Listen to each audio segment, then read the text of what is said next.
Good morning guys, তোমরা সব কেমন আছো? ভালো না থাকলে কি আমার ভিডিও দেখতে পারো? আজকে থেকে দেখছি নাকি আবার কুয়াশা লাগছে। মর্নিং এ পেট পুজো করার জন্য নিয়ে নিয়েছি 10 টাকা দামের মিল্ক বিস্কুট। এখন থেকে খুবই ঠান্ডা পড়ে গেছে।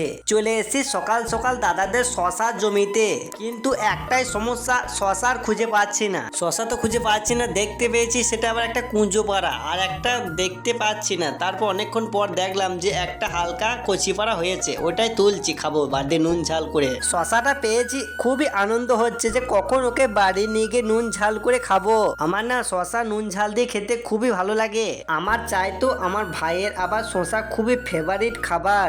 বিকালে আবার চলে যাচ্ছি দাদার সাথে পোলট্রি মুরগি আনতে। দাদা যেহেতু পোলট্রির দোকান আছে, মোরগটা দেখছি অনেকটাই বড়, কিন্তু মুরগি কমই ছিল। ডিনারে দেখছি রুটি আর আলু ভেজেছে, ওহ জমে যাবে মনে হচ্ছে তো। ওহ লাভলি, খাবে নাকি রুটি আলু ভাজা? ব্লগ ভিডিওটা আমি এখানেই শেষ করলাম, দেখা হচ্ছে নেক্সট ব্লগ ভিডিওতে, বাই।